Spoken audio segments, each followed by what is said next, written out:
you're in on Instagram, and you just click that on the computer. Okay, it's not going live. And it's going to be a 30-second delay. Because we are here and we are live, and there's a little bit of a delay with us because we having tech problems. And you know why we having tech problems? Because we plant people, and we are going through all of this tech to help you all out. And I know that we are awaiting for Andre to click that go live button on the Instagram. So once you see are live on Instagram. We are live on Instagram. This is season 2. Finally, season 2. Season 2. One of the Dirt on Gardening podcast. This is what we do to get to this point. And see, this is why we hired Andre as our tech person, because had I let him do this versus me, it would have been better. It was all me. Okay, Chocolate Botanist Club. Y'all's cousin Hamilton was the spirit of him came in and did this. But go ahead, Andre. I'm totally confused right now, okay? Because I thought that I had to have the phone as well, and I thought that we don't have to do that anymore. We're just doing it one place. So where are the Instagram comments now? So remember, you're going to leave that Instagram window up because there's 26 people up here, and they are looking at us right now. Well, I can't leave the window up and be there. So you just leave that window up. You don't even have to look over here. Okay, all right, fine. So I'm going to be like, I'm on a 30-second delay then. Yes, you're on a 30-second delay, and you're going to be talking, because we're talking to the Instagram people and the YouTubers, because we are on YouTube. They can come up and comment, and their comments will show up on this screen. All right, we're all here. Welcome to the Gardening Podcast. This is Season 2, Episode 1. I'm Andre the Farmer. We've got Urban Gardening with Gray, and we've got the Chocolate Botanist. Howdy.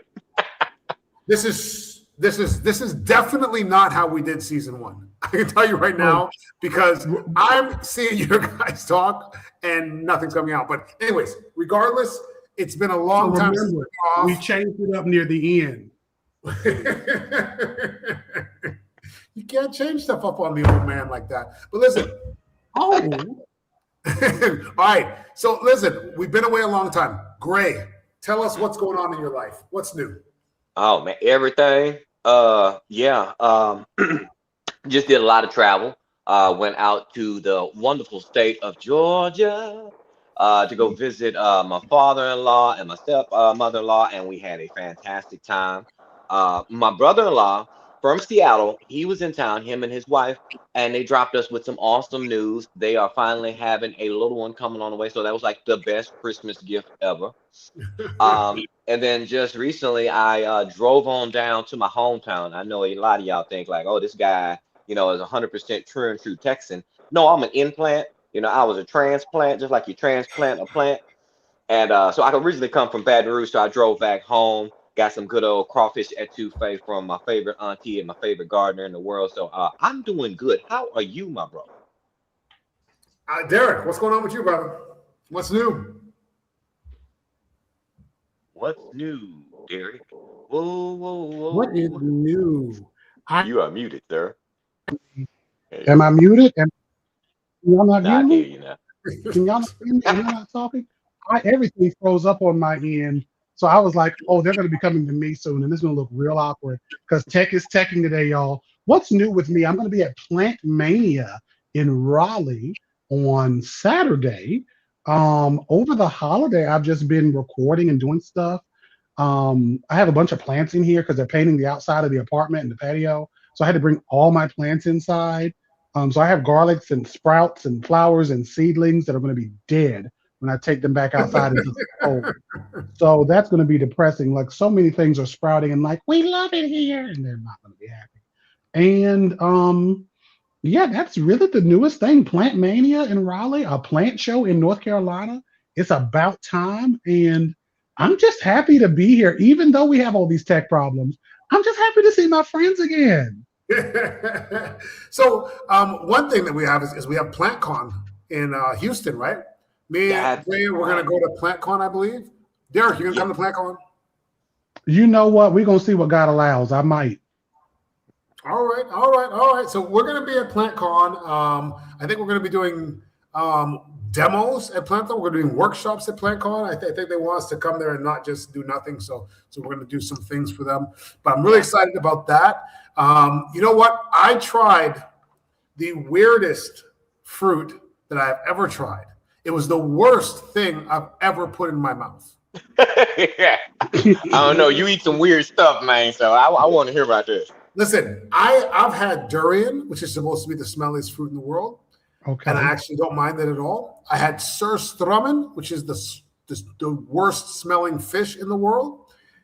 I had a piece, I don't say I had, because I only tasted a little bit of a noni fruit. Are you guys familiar with the noni fruit? Ooh, not noni fruit. No. Oh. I've not heard anything about it. Well, I'll tell you what, watch the video. Tomorrow I'm going to post the video. I decided to try one down here because they're all over the place down here, and they're highly medicinal. But if you've ever had a fruit that tastes like the worst rotten blue cheese smells like the worst rotten blue cheese you've ever smelled. That dog don't hunt. I'm good. Yeah. And it tastes like it smells. And you did this on purpose? Yeah, you know what? Most of the times these things are overrated, and people say, this is the worst thing in the world, blah, blah, blah. And you try and you're like, it's not good, but it's not that bad. This is that bad. Like, even the other things I was able to stomach, I couldn't swallow this. Yeah. Couldn't swallow it. It's something. It's something. Yeah. But also, I have dipped my feet into the world of ornamental plants, guys. Ornament. Come on over to the dark side or to the green side. We have cookies. And I'll tell you why. Because I want to have a jungly kind of appearance here, because I have a very small space here in Mexico, and I have my fruit trees planted, and I want to fill in the rest. I want it lush. I want to walk outside and feel like I'm in a tropical rainforest. And I've been getting a lot of plants. I don't know the names of 90% of them, but they're tropical plants that I see in Florida, and they're all the ones that people think are really cool and amazing, and down here they're like a nickel. So I've got them all over the yard, and I tell you what, if you guys ever come down here, you guys will have a field day going through that stuff. Oh, you guys are welcome. Field trip. You're welcome. Come down anytime. So. Field trip. Hey, Gary, field trip. Let's go field trip. Go see him in Mexico. Come on, bros. Yeah. I would love to do that, because we might as well go and see. I don't know if y'all know the new year. I'm trying to be more honest. And honestly, I can say Andre has about 2,000 acres in Mexico. He had to run off camera, and when he ran, it was an echo. And I heard some butlers or something in the background. Gray, you wasn't here when it happened. He ran off of camera. It was just high ceilings. It sounded like a mansion. And I was like, this is what Bruce Wayne probably would have lived in Mexico. That's just what I was thinking. So I think we should definitely go and see that. We have a cave. See, he has a cave, and he has a cave. He has Alfred. Okay, yeah, it all checks out. Hey, look, if you're Batman, let me be Nightwing, and Derek, you're the young one, so you got to be Robin, bro. I know. I can put the tights on. You don't just get to be Nightwing and Robin. You don't just get that, right? Okay.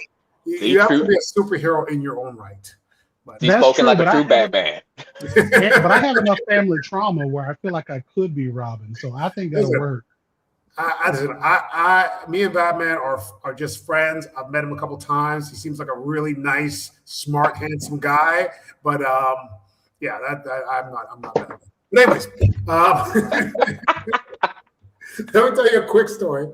I was in the car yesterday, and down here the water's a little bit dry, and things tend to get a little ashy.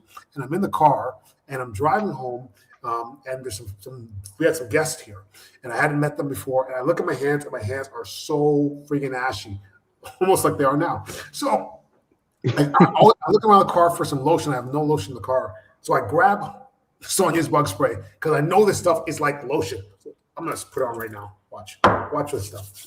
This stuff. Live demonstration. Show us, man. Live demo. I don't know if you can see that or not, but it takes away the ash, and it does. Absolutely amazing. It doesn't feel like bug spray at all, and it keeps the bugs away better than any off or any other brand that I've ever used.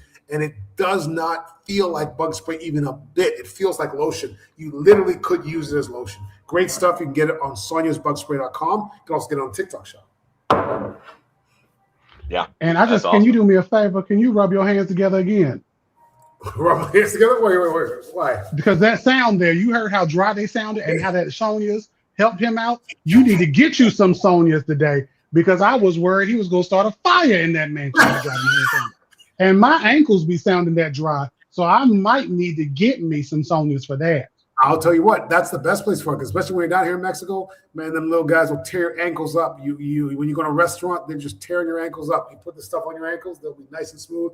And those gnats and those no-see-ums, they can't even touch that. ASMR. No, it's so funny, Derek, when you were like, rub your hands together, all I went to is like the Silence of the Lambs. Like it puts the lotion on.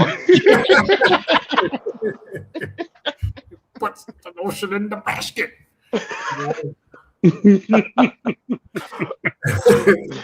But guys, today we're supposed to be talking about seed starting, right? You know, it's a lot of places in America. People are getting ready to start their seeds indoors, maybe, and getting ready for the spring season. So let's talk about some seed starting. You know, what do you think is like the number one thing that people need to know about seed starting, guys? Oh, that's a good one. It's time to be starting something. I'm gonna tell you. You know, I was recently talking about this on the new episode of Q&A with Grace, soon to be coming out in February. February 4th is going to be our launch date. Give you a little inside information for the new show on, excuse me, botanical interest. And that was one of the questions I answered right out of the gate. And I said, don't be so critical of yourself. You know, sometimes in gardening, sometimes when it comes to seeds, we try to become perfectionists, right? And we're like, oh, you know, I need to get my timing right. I need to do this. Hey, sometimes I start things early. Sometimes I start them late. Just start something. You know, you don't have to be that critical. It's gardening. It's okay to fail. You actually do better from failing because you learn and you carry on. You know what I mean? So I would say right out of the gates, that's going to be my first go-to is like, don't beat yourself up about when it comes to the seed starting and such, you know? I love that. It's great advice. Seeds are cheap. Plant a lot of them. Some are gonna die. They might. They just might. I don't know Um, about that. I'm sorry, Derek. I'm gonna cut you off. Seeds are getting kind of expensive. I'm gonna say this. I was in the Dollar General the other day, uh-huh. Uh-huh. visiting as I do, and they had the garden stuff out, and I went to go peruse their seeds. And now I'm gonna say this about those seeds there. You can only get like 10 seeds in a packet. And they used to be like three for $1, but now they a whole dollar. I'm like, wait a minute, I need a whole dollar for these 10 marigolds. He's like, man, I feel like y'all getting over on me. Dude, 10 plants for $1, and you're going about that like you're paying 10 cents a plant. Yes, But see, the I'm cheap like germination rates that. are probably low though, because they're Dollar Tree seeds. Dollar General, Dollar Tree, you get them. It's best just to bust open that pack and hope for the best because the germination rates are probably so low. You know, I agree. Like, just get your seeds, get them started. I generally tell people like my number one thing is grow what you love, right? If there's a seed that speaks to you, a plant that speaks to you, grow that. But the most important thing is make sure you're growing it in the right season. I always talk about going to cooperative extension, and this is the best time because I can't tell you how many people I see who are people I know, people I love and value, who are growing collards in the summer, and I do it too. But I had them started like earlier in the year, and they just like over summered and then overwintered, and it just kept going. People who are doing tomatoes in November, like let's start seeds at the time you can have the most success so you can get what you're looking for, especially if it's something that fruits. So like you figure out what time and date you need to start this within your region so you can make sure you actually get the pumpkins or the watermelons or the tomatoes or the beautiful flowers or whatever you're looking for. All right, so now I got a question for Andre. Are Mhm. there any seeds in particular that like maybe you're excited to be starting this year? Maybe something new that you haven't started before? I'll tell you what, this year is going to be my rice year. I'm going to grow the rice this year. I've been trying to grow rice for like 3 seasons now, and I have faltered every year because of like one stupid mistake. The first year, I used soil from the lake, like the muck from the lake. 'Cause I figured, oh, this is the moist, wet, nutrient soil. Problem is that soil is full of weed seed. So I was just growing a big pile of weeds in a pot. The second year, didn't really get enough water. I need to have irrigation to it that's constant because I'm not going to get down there enough to water it by hand. So this year, hopefully we're gonna make everything work. We're gonna make it all work together, and we'll see. So rice is definitely one of the main things that I want to grow this year that I haven't grown before. I think there's something else. I'm growing some Kiwano melons as well. Kiwano melons, they're like orange and spiky. And they're like a fruit. They're like a little fruit that you eat. And they're actually pretty decent. That's good. Nice. And so what about you, Derek? What anything in particular you're gonna be dabbling around with, brother? Whenever I get a house, so I want to get a house and be in a place where I can do land, because a lot of things I want to do, I just don't have the space for. So I would love to grow like a gourd orchard, like just a bunch of gourds hanging around, bottle gourds, bushel gourds, loofah, like all those different things. Outdoors, I think on the patio, I want to do a couple of different types of mint and do some like kind of, I don't want to say rare, but species you don't typically see. Like everybody gets Kentucky Colonel, everybody does spearmint, mojito, Morocco, all of those. But like berries and cream is in here right now. I love it. I talk about it often, and I want to do more of those and some more flowers. I want to grow like a lot more flowers. So Nice. we'll see. We'll see. What about you, Gray? What you wear it up for? Well, I'm gonna tell you, first of all, when it comes to mint, all right, now I know you got the berries and cream, and you're right, berries and cream smells great. But one you definitely should look into is orange mint, because orange mint smells like Fruit Loops. It It takes does. me right back to my Saturday morning cartoon, sitting down watching the X-Men, ba-na-na-na-na-na, eating my Fruit Loops. You know, like seriously, orange mint is now. Don't get me wrong, chocolate mint's my favorite, but orange mint is right there, the very close second. So you got to get that one at least a smell, man. At least a smell. Now, I love orange, and I used to grow a lot of orange, and it used to overwinter great, but it died, and I ended up switching and just picking berries and cream over it. But orange and berries and cream are my top favorite mints, in addition to apple mint, even though it's a little more delicate and a little more sensitive to the heat and the cold.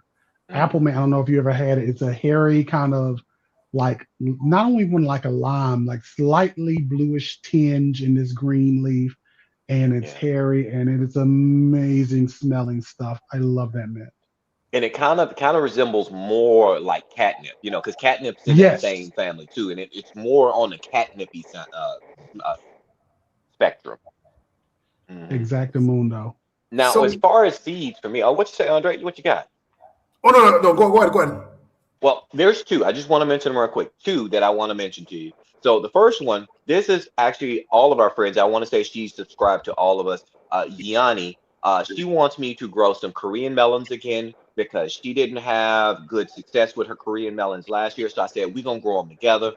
I'm growing these, and I'm going to call them Yanni's um, Korean melons. So I'm doing them again. It makes a wonderful, nice football-shaped fruit. My kids love it. Smells fantastic, and it vines like crazy. So that's one that I'm going to be doing for sure. And then, of course, talking about my flower power. This seed packet that I have here is for my friends over at Botanical Interest. And I'm going to tell you, I probably messed up the name of these, but it's Gaillardia goblin.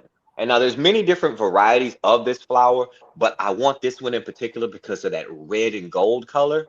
And they call it the blanket flower because you will get blooms out here in Texas all year long. So once they start, they don't stop until frost.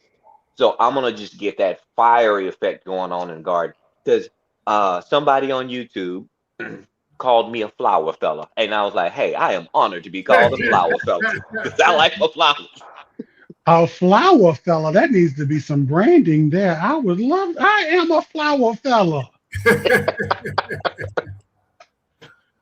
Oh yeah, so that's what I'm excited about. Now, what were you saying, Andre? What's up? I just saw in the comments somebody said that Kiwano melon is a cucumber. Now, I got Kiwano melon in a fruit box. I don't eat cucumbers, but I ate those Kiwano melons because they actually tasted good, not disgusting. So Oh now my I'm God. conflicted because now I feel like I may be sort of like that may be like a bridge to cucumbers. Yeah, it's a gateway. It's a gateway. Gateway, a gateway gourd into Yeah. cucumbers. You know, my uncle, he started on the melons, and then he just upgraded the cucumbers before we found him strung out on zucchini, and that was when we knew that I'll tell you what. we've lost them. I want to do the gourd idea down here because I've noticed places where a lot of gourds grow wild and they seem to grow a little out of control down here.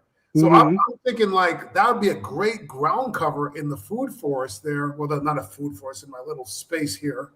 Yeah. I think that would be pretty good. I think you should. Right? Yeah, do it. Do it. You know, because I think the biggest thing about it is when you are prepping for your food forest and you are especially like getting those gourds, and I'm sure you've grown them before, you know, you have to prune them and upkeep them and do all of that good work to keep those plants happy because you want to be able to get enough fruit set in order to get the actual fruit you're looking for. And when you are pruning and taking care of your tools, you need some retain. Retain is this beautiful product we have right here. You see this? You see how it's this is here? This product here, it cleans, it lubes, it stops rust, and it sanitizes, and it is amazing. Follow, you see on the screen here, it says retainsspray.com. Screenshot that. Get you some retain today. I use this on my tools because I want my plant to not suffer and get a plant STD if I done cut something that was diseased, okay? Don't give your plants any type of disease and use you some retain on today. It is available on retainsspray.com, Amazon, and the Walmart.com. Thank you so much. Yes. You know what? They are SSTDs because they're stainless steel transmitted diseases, right? Oh. Like that. Well done. Well played, sir. Now, you know, with that being said, you guys made me think about talking about the gourds, talking about, you know, sustainability and stuff. And I got a Christmas present from the missus. And I'm not a big Christmas person. You know, I'm all about giving my family stuff. I'm not you don't have to send me stuff. Now, of course, are there any sponsors out there and you just want to send me some stuff? Feel free to send me stuff. But I just want to say that my wife got me a vacuum sealer. And I am super excited because I didn't anticipate her getting this for me. Did you say vacuum cleaner or vacuum sealer? Vacuum cleaner because she wants me to walk around the house in a cowboy hat and vacuum. No, vacuum sealer. She got me a vacuum sealer. Let's say that's a hint. But yeah, so I'm gonna be trying to grow as many things that I can freeze and I can seal in this vacuum sealer, and I'm super excited to try it out. So beautiful. I'm gonna be doubling down. Right now, I'm gonna be going like crazy on green beans. My kids love green beans and my brassicas. You know, cool season crop. So I got a lot of broccoli. Actually, look, I can show you right now because you know I'm a show. I love showing stuff, but broccoli is a little leggy right now, but got broccoli going in the grow tent down here. So I'm gonna be stealing a bunch of things. So that was one gift that I was super excited to get, and yeah, and it didn't cost a lot too. I mean, I think it was about $40 is what she spent on that vacuum sealer. I'm like, that'll work right there. Yeah. And it's one of those bag ones, or is it like for like one of them bag ones or the mason jars? It's the bag kind. And okay. I think the reason why I got to tell you, the reason why she went bag is because I've been trying to get her learn how to can. I'm like, look, if I'm growing it, I want you to can some stuff for me. And she'll do like jellies and jams and such with the strawberries. But she's scared to do anything else because she's worried, you know, that she's a botanist. Well, she's not a botanist, but she's a biologist too. So she's worried about botulism. She's like, look, I don't want to give anybody botulism. So we're just going to go with this vacuum sealer. I'm like, all right, cool. So she put the work back on me. I'm like, all right. Yeah, I canned tomatoes one year, and I just made sure that we ate those tomatoes within a month. Like, I was like, we're making tomato sauce. I'm like, I don't trust my canning enough to leave this in here for 6 months or a year. I feel like we're gonna we're just gonna unalive ourselves with that. I just don't can because I'm lazy. That's the only reason. I checked some classes. I have the Instapots here. I could do it, but I'm like, man. You know what? And my thing too is like when I look at people and they got stuff sitting in jars that's like 6 months to a year old, like, do I want to eat like year-old carrots and like I don't even. It doesn't even look appealing to me. I do. Well, see, you don't even like catfish and watermelon, so we can't take your judgment. Everyone, this is a public service announcement. It's the year 2026. It's me. I'm big on the screen. And Andre has a sense of taste that is to die for, meaning that I wish somebody would die for our sins and help him to eat different food. So we are going to work together this year, every episode, and we're going to figure out if we could just get him into some good Southern food. I hope to sneak down there one day and like hold him down and be like, raisins, and see what happens. But this is going to be that PSA. We're just going to jump into there. You keep going, Andre. Go like, for it. Hold on. Raisins, like raisins shouldn't really even be food. Like raisins. Oh my God. Like, we have the technology to preserve grapes. We got refrigerators. We have grapes year round in the grocery store. There's no reason to eat a raisin in this modern day and age. Like they are delicious in some oatmeal. Oatmeal. I just eat a pack of them. I haven't had a pack of raisins in a long time. The only thing worse than eating a raisin is eating a raisin in something. That's just so you don't raisin cookies. Yes, you don't go and get like a raisinette at the movie theaters. You go and watch Nicole Kidman, and she says, "Well, before the screen dims," and you get a pack of raisinettes, chocolate and raisins. Oh my God! I'll tell you what, I don't like chocolate and fruit together, period. Oh, what? I mean, chocolate strawberries. Come on, man. Chocolate covered strawberries. I like strawberries and I like chocolate, but not chocolate strawberries. I don't want any fruitiness in my chocolate at all. That's a bad combination for me. Oh. We're going to go to these comments. I'm jumping off of this. We're going enough of this. As Andre would say, enough of this. Let's go to the comments and see what y'all are saying. Because people are agreeing that raisins are tasty. Now, there was one comment someone said about not putting mint in the ground. I'll tell you what, it depends on where you are. Because there are some places where mint is not a problem in the ground. Like my backyard, I can put mint in the ground and a year later it's completely gone. I put mint in the ground here in Mexico and it's definitely not taking over anything. So it depends on where you are. Some places it can take over. Yeah, like here, it would definitely take over. I've had to fight chocolate mint. Somebody mentioned in the comments earlier, like they love chocolate mint. I can't stand chocolate mint. That is my secret.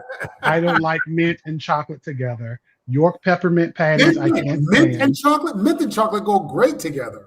No. I like my mint. I love a good mint tea, a good mint candy. I love good chocolate. But when you put them together, that's unholy, in my opinion. Those are paired things, like chocolate and peanut butter. Those are paired things. They go together. You don't even eat chocolate covered strawberries. Gray, back me up on this. Seriously, no, I don't want to hear any of it. Chocolate mint is amazing. Chocolate covered strawberries and raisinets is amazing. And this is why he's here, because he's the mix of both of us. He's eating all the stuff. He's like, whatever y'all are saying, I eat both of this. All right, so we got to look at the comments, but now we're talking about food. All right, I got to tell you guys something. I just went down to Baton Rouge, and for whatever reason, I was at my cousin's house, and we were talking about food because I was eating some crawfish at Tufane, and it made me think about a conversation I had previously. Have you guys ever heard of the Perpetual stew? Yes. Okay. So for those who haven't heard of the Perpetual stew, it's a stew that, from what I understand, you cook it, but you're constantly leaving it on a low simmer, and you're always adding to it, and you're always eating from it like over an extended period of time. Is that right? Yes. Yeah. I feel like after a good 6 months, that stew is going to be fire. But you don't want prep. It's okay. I'm not going to jump into that. Yes, I think that it would be delicious too.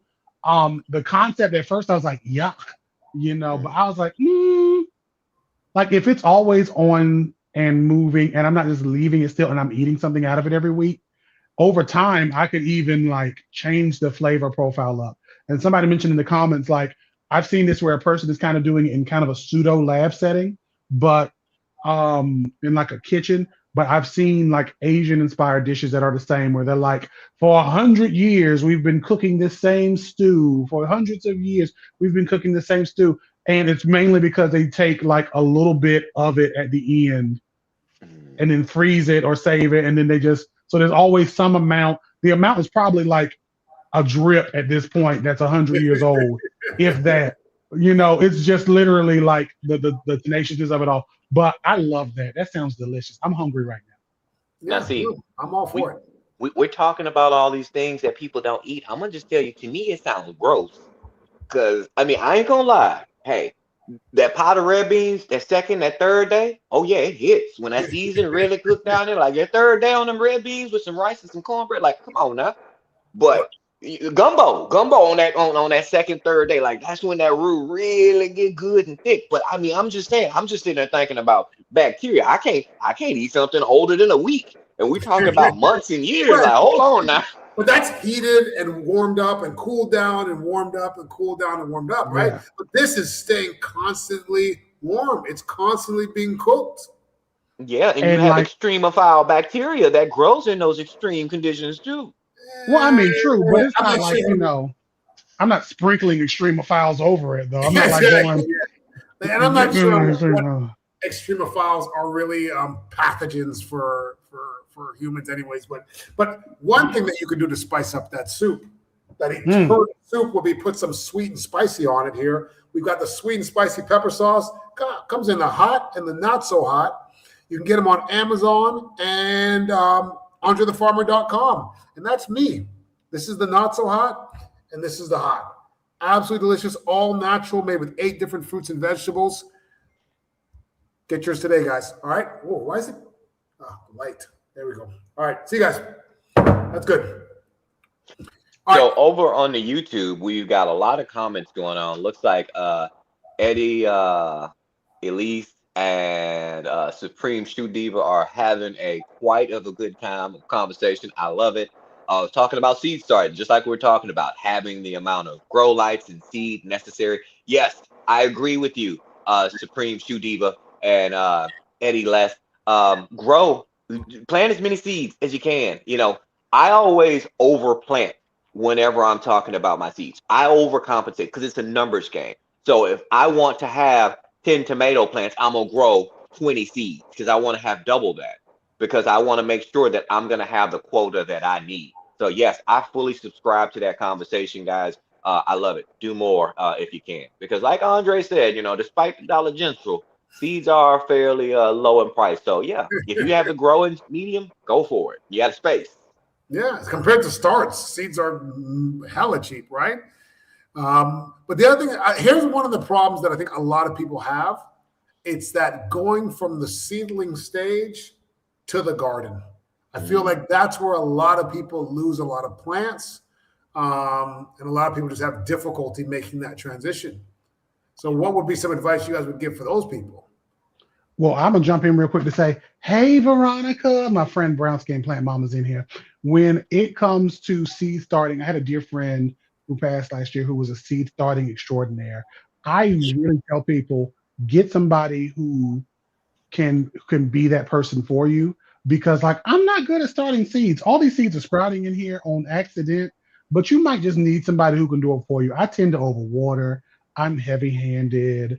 I can start seeds if need be for a job, but me in this house, unless it's a big seed, especially the small ones like mints and like herbs, those really small, I just want to be at the top of the soil seeds. See, they're not going to make it. I have a better chance. I'm not going to say that. They're not going to make it. So with that being said, I say get you a person who can be that person for you. Like if me and Gray live closer, me and Andre live closer, I'd be like, hey, y'all, look, I'm just going to buy the seeds and send them to you. You take however many you want. I just want 2 plants. That's it. Y'all just grow them for me and then just send me those plants.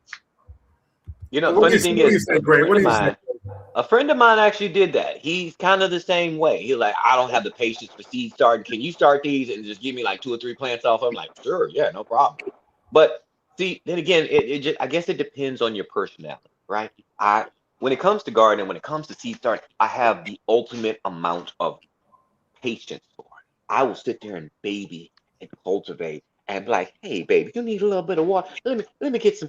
Hey, get your little mist going on.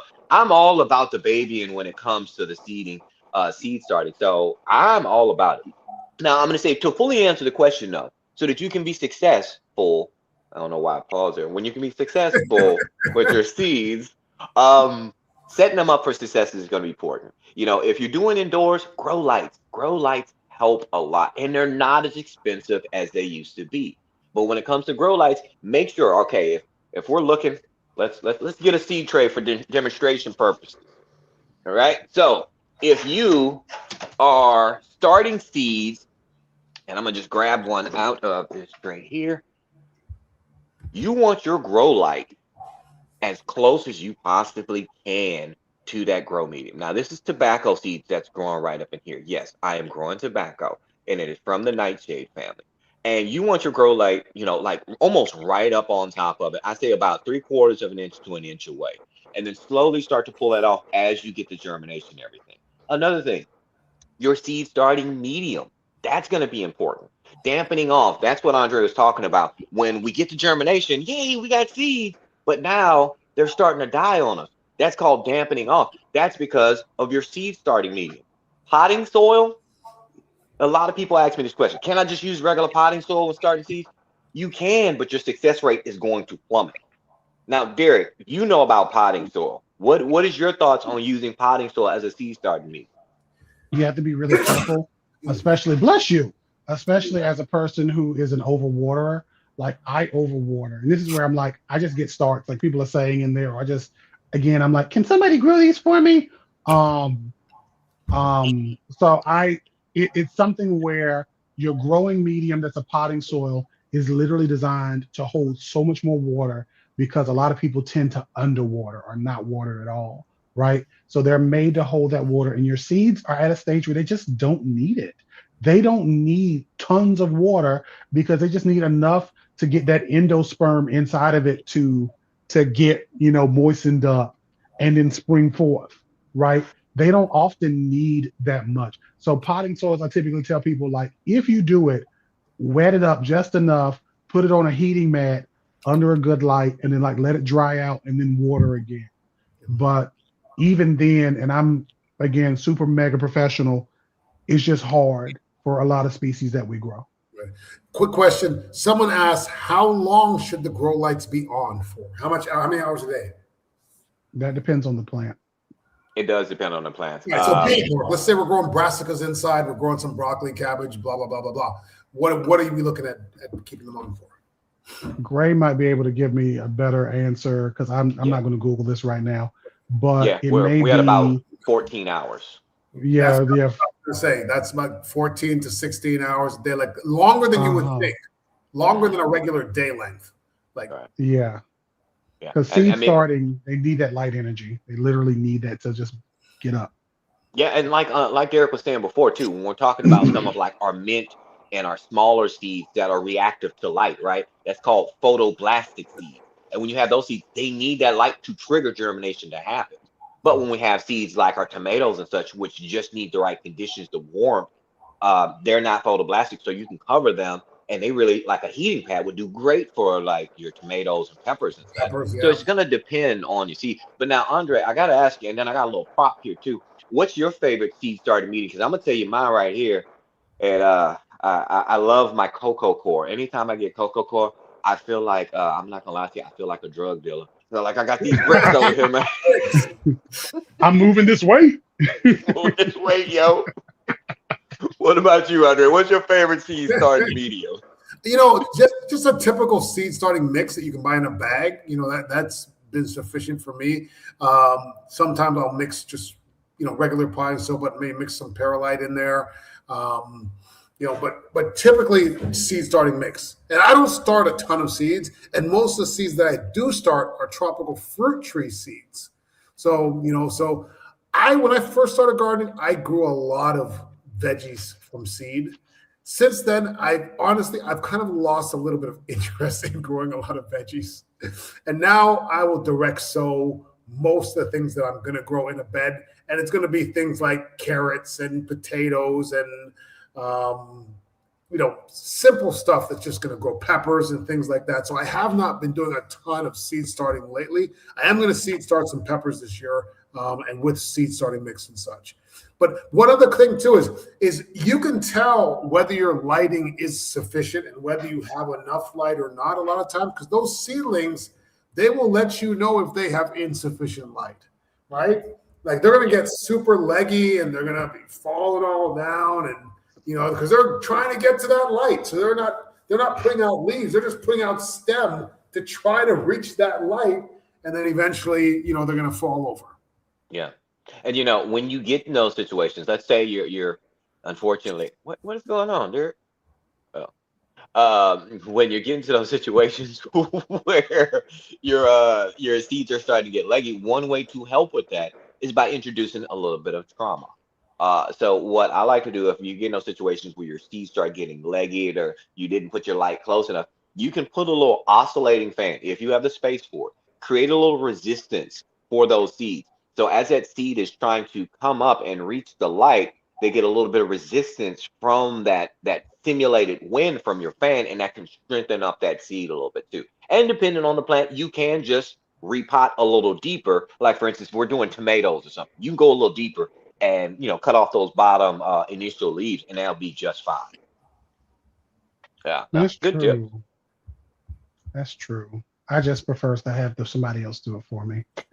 I like, because I get so excited and my seedlings are growing, and then even though I tell everybody not to do this, when they die from something that was probably avoidable or unavoidable, I'm like, dang it, why? And it's just unnecessary frustration, because I'm like, oh, this is gonna be great. I'm gonna have all these flowers and tomatoes and things, and then I come home and they were looking at me this morning, and it's like some gremlins came and killed them in the middle of the day at work. And then I come home and I'm like, what happened? So yeah, I just wish you lived closer, all of you. Look, and guys, like, this is a great example, because Derek is a botanist, like a full legit botanist. And he has plants that die. Like, all of us have plants that die. And so many times people are so scared of a plant dying, or they get so worked up over a plant dying. Plants die all the time. When I get back to Orlando, there's going to probably be some dead plants in my backyard. There might be some dead trees in my backyard, but it's just part of gardening. So it's nothing you should be worried about. To kill everything. You shouldn't be. But but for the most part, you really shouldn't be super concerned with it. Now someone else mentioned dealing with seedlings when it's cold. Like right now we're having these cold spells all throughout the South. Like, what do you guys do with your seedlings when they're cold? Like, it's not everybody can bring them inside or whatever the case may be. Like, what are some ways that we can sort of protect those seedlings from the cold? I don't think I can answer this question, because I exclusively grow indoors. I mean, but think about it. I'm here in Dallas. This weekend, we're actually getting snow. We haven't gotten snow for like the last 3 years. We got a snowstorm coming through. It's going to be Friday, Saturday, Sunday. My kids are super excited. I've been cutting wood outside so we can get the fire pit going. That's so sweet. Yeah, Gray does it all. I got the chainsaw. I got the because all right. Side note, I'm going off tangent, but I got to tell you. So I just did a video with Epic Gardening, and it was fantastic. It was a great video. The comments were very positive, except one negative comment. I know you guys deal with negative comments better than I do, because I just ignore them. I laugh at them, but you guys will go after them. But this one guy, he saw me with the hat on and with my boots, and he said, tell Brokeback Galen to give up the act. And I was like, this is not an act, bro. Like, this is me. I'm out here cutting wood, growing plants, digging trees, riding horses. I'm the ultimate, cowboy. Like, this is me. So that's literally what I was doing today. I was cutting wood, getting ready for the snowstorm coming in. So all of my seeds are indoors or inside my greenhouse. So I got seedlings out there. I got seedlings in here. So I don't have any direct experience of trying to keep seedlings alive outside. What are your thoughts? Number one, I wish I could find that comment right now, because the things I would say to that person are completely ungodly and are probably illegal in 7 countries. Me and my plants, I've done blankets before. There's actual literal thermal sheets you can get that actually can not just like regular blankets like we put on ourselves or clothes or whatever, but literal thermal sheets you can use. I can't remember the name of the product, but literal things that are made for plants and are made for this. Because blankets can sometimes not insulate your plants in the right way, depending on what they're made of, and you might end up hurting your plant more than helping it. I've done milk cartons or plastic jugs over things, but I typically, if I do grow during the colder months where it's freezing, which I never really follow through with it because I hate the cold, I just grow things that can take it and just hope for the best. Mm. Yeah, yeah. Well, I'll tell you one thing that I did, because I do have a little mini greenhouse in Orlando. It's really small. It's like 6x6 or 6x4 or something like that. But one of the things that I would do in that, because it's not heated, so I would just basically have buckets of water, and they would be dark colored buckets that absorb the sun during the day, and they release that heat overnight. Because in most cases, even sometimes even just having shelter from the wind can be enough. So if you can move those plants closer to your home, even your home radiates heat. You know, Yeah. if you can, yeah, you can have it with against, like right now, I have a mango seedling that is at home. It's actually a grafted mango, but it's only like 2 feet tall, and it's my golden queen, which is a very important mango to me. So instead of putting it inside or anything like that, all I did was move it up against the house and up against a potted plant, so it's protected from the wind and it's up against the house. You know, and all it takes is a couple degrees to really change what's going to happen. I have heating pads and humidity domes. When should they be removed? Are they only for germination? Yeah, it depends on the plant itself, you know. So like if you're trying to get that initial germination, let's say it's some tomatoes and some peppers and stuff like that, I'm gonna say yeah. Once they get going and everything, go ahead and remove those humidity domes. Um, and well, this applies to every plant. Make sure you're putting fresh air in there. Take those domes and allow some circulation to take place. You need some fresh oxygen because eventually that oxygen will go stagnant and you can get in easily get into like those mold situations. So I would say at least once a day, put some fresh air in there and put it back on there. But yeah, for the most part, it depends on the plant. But I would say definitely once you get your germination and you got enough of a plant, when it's onto like maybe its secondary leaves, is what I'm gonna say. That's when I would take humidity dome off. Those are my thoughts. You Mm, guys. I had I no agree. idea about the fresh air thing. I never even thought about that. Hmm. Yeah, Yeah, because I agree. I'm actually doing an experiment right now. Derek, what's your thoughts? I'm gonna go grab my experiment and show you guys live on the air while you're telling us what your thoughts are, Derek. So the humidity domes, I would open them up daily just to really get some fresh air in because I don't want stagnant air to be around my plants.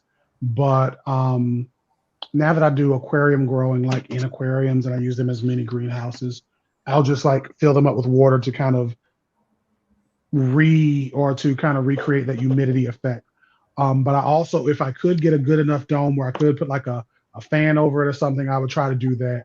But most of them that I had were like the little doodads you'd get from the Dollar Tree. But that Hmm. looks like something way bigger than what I would do. Go ahead, show us that. Well, so okay, let me explain. So a couple months back, I saw a gentleman. You guys, if you're in the ornamental plant world, you're probably familiar with him. It'd be great if we can get him as a guest here on the podcast. But he's the bearded plant guy. He's hilarious. He has like a whole entire jungle in his house. He added on to his house to grow more ornamental plants. But one of the way he makes his propagations is he actually uses a transparent container, and I tried it out and I love it. It's so better than doing propagations via water or soil. I mean, you get a perfect little humid area. And what I use as my growing medium on the inside is actually sphagnum moss. Now, right now, I don't have any cuttings in here because what I'm going to try to do, I've already done a little bit of scarification on the seeds. I'm trying some seed germination in this same sphagnum moss mix, mixed in with a little bit of I lost my train of thought. So I'm spinach seeds. That's what I'm doing. I'm trying to see if I can get some spinach seeds to grow in this sphagnum moss because with the sphagnum, you're getting a little bit of resistance. So it's not like a completely soilless, almost like hydroponic kind of grow, and it's just slightly damp. I'm gonna see if I can wring any of this. Yeah, look at Yeah, that. Just wow. Yeah, damp. So, that's so you do amazing. you, do you just lay the cuttings in there, or do you stick the cuttings like into like within it, or how do you? When I was doing the cuttings, I did just lay my cuttings, like the leaf nodes, because what Yeah. I did was I did some marble queen pothos. and I just laid them on there, and they just took off. And the beautiful thing about doing a cutting, since I wasn't doing it in water, you know, when you do your water cuttings, let's use another example. When you do your watering cuttings, you get a lot of the white roots, right? Right. Yeah. You get those water roots, and those water roots are not as strong as your roots that would be in soil. So Uh-huh. by using the sphagnum moss, and again, going back to what we were talking about creating that resistance, something for the roots to push through, I had Uh-huh. much stronger, thicker roots in that Marble Queen pothos. So the same experiment I'm going to try here, and I just started these a couple of days ago. I'm going to try to see if I can use the same growing technique for germinating seeds as well. And every 24 hours, I do take the top off to put some of that fresh air in here, close it back up, send it under grow light. That's Yeah, pretty air cool. exchange I is like important. that. I think I might want to try that. I might do Yeah. that down here. Just make sure it's clear enough though, so that the light can permeate through. You don't want complete darkness, depending on the seeds. Now, if like peony seeds or something like that, you might need them be in dark. I like it. I like it. Now we had a question from JLBC. I'm just kidding. It's Jen. So Hey, Jen. Jen had a question. She said that she's heard that you should water plants before a freeze or before it's going to be cold. She said it sounds counterintuitive. I know if it's going to be like freezing below zero, ice will actually insulate the plant or the tree and prevent it from going significantly below zero. It actually prevent it from the wind chill and all the other stuff. So it kind of stops at that level. But I believe even if it's not going to be below zero, it's good to have your plants watered. And I'm not sure the biology of that, but maybe Derek, the botanist, can tell us a little bit. Am I putting you on the spot here? I was like, I've heard this one before, and I can't remember how legitimate this is. Maybe I've heard Derek this one can before. prove that he's a botanist for real. Yeah. If he's really a botanist like you say you are, you fake, lame Instagram personality, you can do it. That's what the people are saying. Somewhere right now, y'all's cousin Hamilton is like laughing maniacally. He doesn't know anything. Yeah, that's what he's doing. But I think I've definitely heard of this before because water can be an insulator, and watering your plants can sometimes help depending on the weather. In addition to the amount of water in the cells of your plants could help, if they are like substantially watered enough, help them to not fall prey to the issues of frost. Because the biggest issue with frost is when you have water in your cells as a plant and you can't like run inside, like they just can't lift the roots up and do that, they end up causing ice crystals, which damages the plant, cell walls, damages everything, and then they just get all limpy and McGee and they fall over. But I can't remember how legitimate that is. Gray, do you know? I'm gonna say it's one of those things. It depends on your climate, because that's the thing we're not factoring in. Each one of us here, we live in a different climate. And there's a little thing called permafrost, right? If you're in somewhere like Canada, I'm about to say Canada, where Andre's from originally. If you're in Canada, you have permafrost that will penetrate the soil going down, 2-3 feet or so. Down here in Dallas, yeah, we get a little bit of permafrost, but it's like 2 or 3 inches. That's why your plumbing has to be like about 6 inches deep just to make sure that those pipes don't freeze. And I think that same logic is going to apply to our plants. So if we're doing that watering, what kind of temperature do you live in? Will that water in that pot freeze? If you're in Dallas, you might be okay. If you're in North Carolina, well, we'll see how cold it gets. But if you're in New York, I don't know. That might be a thought experiment to try out, fool around and find out. Because I just don't know if you're in temperatures of, 15 degrees Fahrenheit or something like that, that pot might be frozen. Right, but if you're in that temperature, then anything you have outside is basically an evergreen or a plant that wants that temperature. Because if you have anything that can't take that temperature outside, it's dead anyways, right? Sure. I don't think you're having your potted mango outside in 15 and spray it with some water or something like that. But the logic behind it, I know what Jen is talking about. It's about creating that thermal battery, essentially. It's funny. The engineer from the Haven greenhouse that I have, we were actually just having a conversation about this because he has a greenhouse out in Colorado. and he was talking about having thermal batteries inside of his greenhouse. And I think that's a very good thing because we don't think about that. We think about greenhouses in a day, and you get that wonderful light coming through and warm everything up, warms the soil up. Well, there's only so much that soil can radiate back out at night. So having a thermal battery, like containers of water. I leave a lot of my like water containers inside my greenhouse to act as thermal batteries. Potted plants act as thermal batteries. You know, plant density, having plants grouped together, that helps as well. So let's say you can't bring your plants in with this freeze coming. Group them together. You know, like you used to do back in the day on the playground when it was cold, everybody stand next to each other. Like the playground, you know. Yeah, no, definitely. Now, earlier you were talking about the roots, man. Is it like what is something we can do for the roots of our plants? Right? Oh, well, you know, I love using Thrive Roots.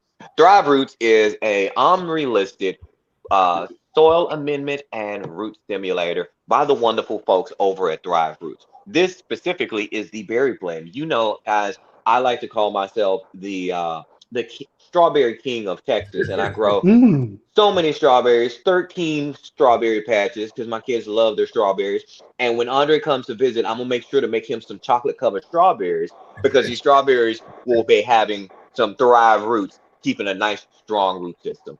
Make sure to check them out on thriveroots.com, and they're also here on Instagram over at Thrive Root Squad. Oh, and if you go to the website, make sure to look for a picture of your favorite urban gardener over on thriveroots.com.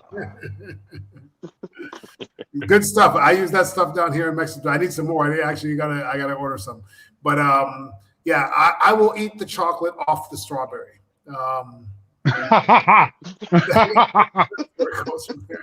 Like even like strawberry, even like chocolate cake. Like if there's chocolate cake and it's got like a red like line of something in it, I'm not eating that chocolate cake. Come on, man. Dad is great. I'm not made us chocolate cake.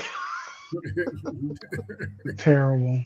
You know, it's funny because just today I was with my buddy down here in Mexico, and you know they joke around, and him and my wife say that I'm autistic, and I'm like, you know what? I might be because there's certain things I don't want together.